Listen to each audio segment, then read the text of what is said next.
Olá pessoal, sejam bem-vindos a mais uma aula do curso de JavaScript Essencial aqui do rbtech.info. Eu sou o Ricardo e no vídeo de hoje eu vou falar sobre strings e números. Na aula passada, lembrando, a gente viu arrays e objetos, então vai ser uma aula bem semelhante. A gente vai aprender a manipulação hoje de textos e de variáveis do tipo numérica dentro do JavaScript. Eu já estou aqui com o meu arquivo HTML da aula 5 criado, já com as tags script, e eu vou começar os exemplos a partir de agora. Vamos criar aqui uma variável txt que vai receber um texto qualquer. E depois desse texto eu vou dar um console.log na minha variável txt, que é para a gente ter a saída dessas informações. Então isso é um texto qualquer, depois um console.log na minha variável txt. E agora eu vou abrir o arquivo da aula 5 no meu navegador. Isso é um texto qualquer, apareceu aqui embaixo no console do nosso navegador. Ok, até aí nenhuma novidade, a gente já tinha feito isso nos exemplos anteriores. A novidade vai começar agora pelo seguinte motivo.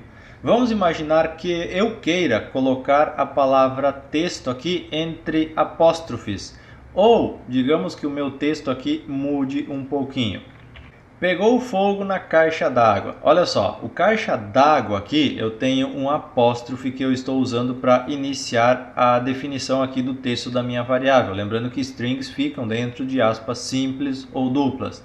E notem que o desenho aqui, a coloração, desculpa, do código aqui já mudou na parte de baixo. Por quê? Eu tenho um apóstrofe aqui no meio. Se eu salvar esse arquivo, o JavaScript está entendendo que aqui começa a minha variável e aqui termina a minha variável. Ele não entendeu isso aqui como uma continuação. Ele vai gerar um erro aqui no meu console. Ó. Eu tenho um erro de sintaxe, eu digitei alguma coisa errada no meu arquivo. Quando você quer utilizar um caractere especial dentro da variável e esse caractere é o mesmo, por exemplo, de delimitação do início e fim da sua variável, você precisa colocar na frente dele uma barra invertida.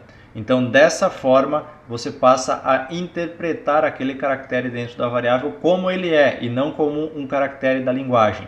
Note que já voltou a coloração normal aqui e se eu atualizar, ele vai aparecer o texto normalmente aqui embaixo. Outra solução seria o seguinte, em vez de utilizar o apóstrofe, eu coloco aspas duplas para iniciar e terminar a minha variável. Também está correto porque agora se eu vir aqui e atualizar, ó, continua aparecendo o mesmo resultado. Então eu não tenho mais aquele mesmo caractere, por isso eu não preciso da barra invertida. Se eu colocar a barra invertida aqui na frente agora, o que acontece?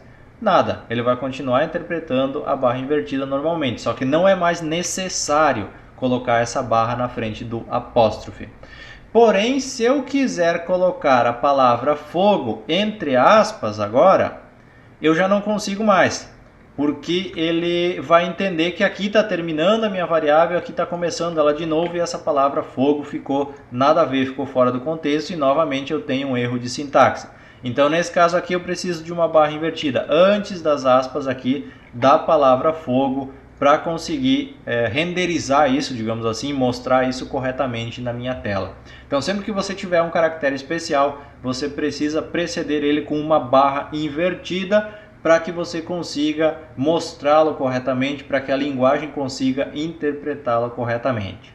Bom, Ricardo, mas tem um outro detalhe. Vamos imaginar que eu queira colocar aqui uma barra invertida na frente da palavra caixa. Certo? Coloco a barra invertida, venho aqui, atualizo a minha tela e ela não aparece aqui. Por que está acontecendo isso? Quando você quiser utilizar uma barra invertida, você precisa colocar na verdade duas. Porque daí a barra invertida vai fazer com que a linguagem interprete essa segunda barra aqui como sendo uma barra invertida e não como sendo um item da própria linguagem. E agora ela vai aparecer aqui no meu texto corretamente. Então são detalhes que a linguagem de programação nos oferece aí dentro da sua sintaxe básica. Bom, agora que você entendeu essa questão aqui, eu vou comentar a variável e vou criar uma nova aqui. Já criei aqui a minha variável e assim como a gente tinha métodos que poderiam ser acessados, que podiam ser usados, acessados nos arrays que a gente viu na nossa aula passada, as variáveis do tipo string também têm métodos que podem ser acessados e utilizados. E o length é semelhante, é igual, na verdade, para ambos. Então o nome da variável .length vai me trazer o tamanho, a quantidade de caracteres que essa variável aqui tem. Então estou dando um console.log, estou pegando a minha variável .length. Vou atualizar aqui e eu tenho 43 caracteres nessa minha variável. Esse é um dos métodos disponíveis para manipulação de strings. Porém a gente tem outros métodos bem interessantes, como por exemplo o método indexOf. O método indexOf com a primeira letra maiúscula, abre e fecha parênteses, e aqui dentro você coloca o que você está buscando. E ele vai encontrar a primeira ocorrência daquela palavra. Então, por exemplo, eu vou colocar aqui que eu quero procurar a palavra aprender.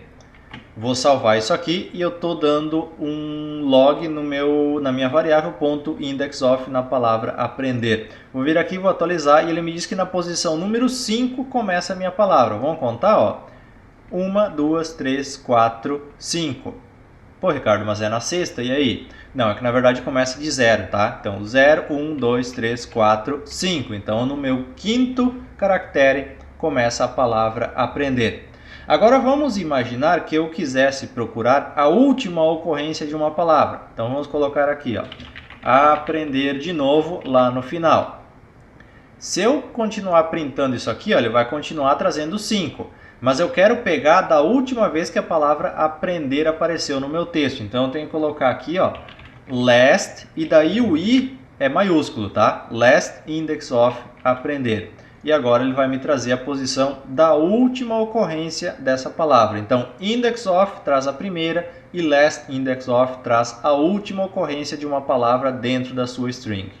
Outra forma de localizar, ao invés de utilizar o index of, é utilizar o search. O search é bem semelhante ao index of, ele vai trazer também a primeira ocorrência da palavra dentro do texto que você está buscando. Só que o search ele aceita expressões regulares. Bom, você viu que a contagem aqui começa em 0, então o primeiro caractere da minha string tem a posição 0, depois 1, 2, 3 e assim por diante. Vamos acertar aqui a nossa string de volta para a gente aprender o nosso próximo comando. A gente tem funções para extrair partes de uma string. A função slice, por exemplo, slice, você precisa definir dois parâmetros para que ela funcione. O parâmetro inicial, a posição inicial, na verdade, o start e o end, ou seja, o final que você quer extrair dessa string. Então, digamos que eu queira pegar a palavra para, então eu vou pegar 0, 1, 2, 3. Então, de 0 a 3 eu quero extrair. Definidos os parâmetros aqui, eu vou para o meu console, atualizo a minha tela e ele me trouxe só 3 letras. Mas espera aí, Ricardo, não era para pegar do 0 até o 3? Só que ele não conta o último, tá ok? Então você sempre tem que colocar um a mais do que você quer. Então para pegar 4 posições, na verdade você teria que colocar até a 5ª posição para ele trazer a palavra corretamente. Então agora ele vai trazer a palavra inteira. O último ele pega um antes para delimitar. Assim como a função slice tem a função substring que faz a mesma coisa. Então os parâmetros também são início e final, continua dando o mesmo resultado aqui. E a gente tem também a substr, então substr. A função substr muda um pouquinho, porque você vai colocar a partir de qual caractere, a partir de qual item da sua string você quer começar, e você vai colocar o tamanho que você quer. Então nesse caso aqui eu vou colocar que eu quero 10 itens. 10 caracteres. Então, a partir do 0 eu vou pegar 10 caracteres. Vou atualizar aqui, ó, para aprend. Se você for contar aqui, ele pegou 10 caracteres. Ó. 1, 2, 3, 4, 5, 6, 7, 8, 9, 10 caracteres. Então, a substr, se você souber quantos caracteres você quer pegar, ela vai pegar certinho conforme o número de caracteres que você colocou. E se você quiser mudar a posição inicial, então vamos dizer aqui, ó, tenho 0, 1, 2, 3, 4. Eu quero começar a partir do 5, a partir do 5º caractere. E eu quero pegar a quantidade de letras da palavra aprender, que são 8. Então, a partir do 5º item da minha string, eu quero pegar um tamanho total de 8 caracteres. Vou vir aqui, vou atualizar e ele me trouxe a palavra aprender. Então, sempre você vai ter o start, no caso da substr, e a quantidade de caracteres que você quiser pegar. Para todas essas funções que a gente viu, para as 3 funções na verdade que a gente viu, se você omitir o segundo parâmetro, por exemplo aqui, ó, vou colocar só o primeiro, a partir do caractere número 5, a partir do 5º caractere. Se você omite o segundo parâmetro, ele pega a partir do ponto que você definiu aqui até o final da string. Então vou vir aqui, eu vou atualizar, então ele me trouxe a partir do aprender até o final da string. Isso vale para as outras 2 funções que a gente viu também. A gente tem também o strReplace, que é para substituir ocorrências dentro de uma string. Por exemplo aqui, ó, eu vou substituir a palavra Google, que é o primeiro parâmetro, ou seja, o que eu quero buscar é o primeiro parâmetro, por RBTech. Então ele vai fazer a substituição de todas as ocorrências da palavra Google por RBTech dentro da minha string. Vou vir aqui, vou atualizar. E olha só, para aprender JavaScript, pesquise no RBTech. Ele mudou a ocorrência da palavra. Então, se eu coloco aqui JavaScript, por exemplo, e mudo aqui por PHP, ele vai trocar aqui a ocorrência de JavaScript. Então, sempre o primeiro parâmetro é o que você está buscando e o segundo é o que você quer colocar no lugar daquele parâmetro. Outro método bem interessante para se utilizar com strings é o toUppercase, que serve para converter uma string em letras maiúsculas. Então, nesse caso aqui, toda a minha string vai ficar em letras maiúsculas. Temos o toLowercase, que serve para fazer o inverso, ou seja, colocar toda a string em letras minúsculas. Então, eu tenho as 2 ocorrências, tanto para a letra maiúscula quanto para a letra minúscula. E assim fica fácil de fazer a manipulação se você quiser trocar algo que o usuário digitou, por exemplo. Então, para letras maiúsculas ou minúsculas. Basicamente, essas são as funções para você manipular strings. E agora, então, a gente vai ver os números. Vou criar aqui uma variável número, vou dizer que ela vale 30. Ok, eu tenho um número inteiro. Eu posso ter um número com decimais, nesse caso você tem que colocar um ponto para definir os decimais, por exemplo 30,75, então aqui eu tenho 30,75 para colocar decimais, basicamente é assim que funciona. Tem outras formas de você representar números também, mas a gente não vai entrar aqui nos modos científicos e exponenciais de representação de números, que eu acho que isso não é relevante nesse momento, para quem está começando agora com JavaScript. Então a gente vai aprender números inteiros e números reais, que são os números com casas decimais. Para você mostrar isso aqui no seu console, caso você queira, é só você dar um console.log na sua variável e o número vai aparecer aqui no seu console para você verificar. A grande mágica dos números está nas funções, nas expressões que você pode criar com eles. Então você pode fazer tudo aquilo que a matemática nos permite utilizando o JavaScript. Por exemplo, eu quero fazer uma soma, 10 mais 15. Ok, eu tenho 10 mais 15 que vai me dar 25. Eu quero fazer 10 menos 15. Ok, eu posso fazer também e vai me dar um resultado negativo, né? Porque eu tenho um número maior aqui. Você pode fazer o vezes com o asterisco, você pode fazer o dividido com a barra. Então 10 dividido por 5, eu vou ter aqui 2 no resultado. E para fazer expressões e cálculos aqui, vale a mesma regra da matemática que você aprende na escola desde os primórdios da matemática. Lembra quando você tem adição, subtração, multiplicação e divisão na mesma expressão? Então vamos imaginar o seguinte exemplo aqui. Eu tenho 5 mais 5, que dá 10, certo? Dividido por 2. Qual que é o resultado que vai dar isso aqui? 5 mais 5, 10, dividido por 2 vai dar 5, certo? Errado, não vai dar 5, vai dar 7,5. Mas por que, Ricardo? Então, lembra a aula de matemática? Primeiro multiplicação e divisão, depois adição e subtração. Ele vai fazer primeiro 5 dividido por 2, que vai dar 2,5, e depois vai pegar 5 mais 2,5. Ricardo, mas eu não quero isso, eu quero 5 mais 5 dividido por 2. Então você tem que pegar aqui o teu 5 mais 5 e colocar entre parênteses, porque daí primeiro ele vai resolver isso aqui e depois vai fazer a divisão. Agora sim, 5 mais 5, 10, dividido por 2 vai dar 5 o resultado.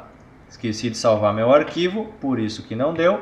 Agora sim deu 5 o resultado. Então, Regras da matemática, primeiro resolve o que está entre parênteses. Se dentro do parênteses tiver multiplicação, divisão, adição, então ele vai seguir a mesma regra. Primeiro, multiplicação e divisão, depois adição e subtração. Então essa é a regra para você fazer os cálculos dentro de qualquer linguagem de programação. Se você quiser dar prioridade para um trecho do cálculo, entre parênteses aquilo que tem que ter a prioridade. E assim como a gente tem métodos para trabalhar com os outros tipos de variável, com as variáveis do tipo numérico não é diferente. Vamos colocar aqui um número 9.658. A gente tem um método bem interessante que é em relação à definição do número de casas decimais. Vamos imaginar que você faça uma divisão e que essa divisão dê um número fracionário, dê um número quebrado, como a gente costuma dizer. E você precisa mostrar isso para o usuário com apenas um número x de casas decimais. Então você pega a sua variável toFixed, entre parênteses você coloca a quantidade de casas decimais que você quer mostrar. Então nesse caso aqui, o f do toFixed maiúsculo, tá ok? Nesse caso aqui, eu vou mostrar apenas duas casas decimais do meu número. Então ficou 9.66658. Ricardo, espera aí, mas ele fez aproximação? Como assim?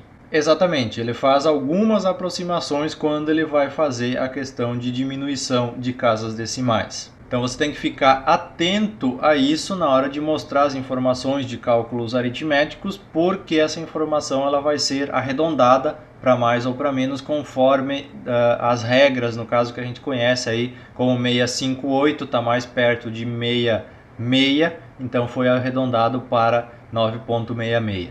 Por outro lado, nós temos uma outra função chamada toPrecision. O toPrecision ele vai retornar uma quantidade de caracteres do seu número. Então, por exemplo, aqui eu coloquei 2, ele vai me retornar 9.6 ou 9.7 conforme arredondado aqui o número no caso. Então, 9.7. Então, ele me traz 2 dígitos desse número e não duas casas decimais. Se eu coloco aqui 3, ele vai me trazer 3. Porém, olha só o detalhe.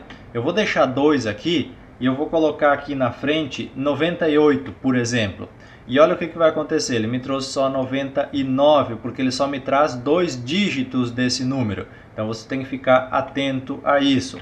O toPrecision serve para definir a quantidade de dígitos que você quer no seu número e o toFixed para definir a quantidade de casas decimais que você quer no seu número. E se você quiser converter um número em texto, em string, você pode utilizar a função toString que a gente já viu nas aulas no decorrer do nosso curso. Bom pessoal, basicamente essas são as funções então para manipulação de textos e de números. Espero que tenham gostado e acima de tudo entendido tudo que foi passado nessa aula. Não se esqueça também de fazer outros testes, outros exemplos do que a gente viu aqui na nossa aula para você ir praticando e para você ir se acostumando com a sintaxe da linguagem como um todo. No mais, o meu muito obrigado por estar acompanhando. Se você tem alguma dúvida, crítica ou sugestão, deixa um comentário aqui logo abaixo do vídeo.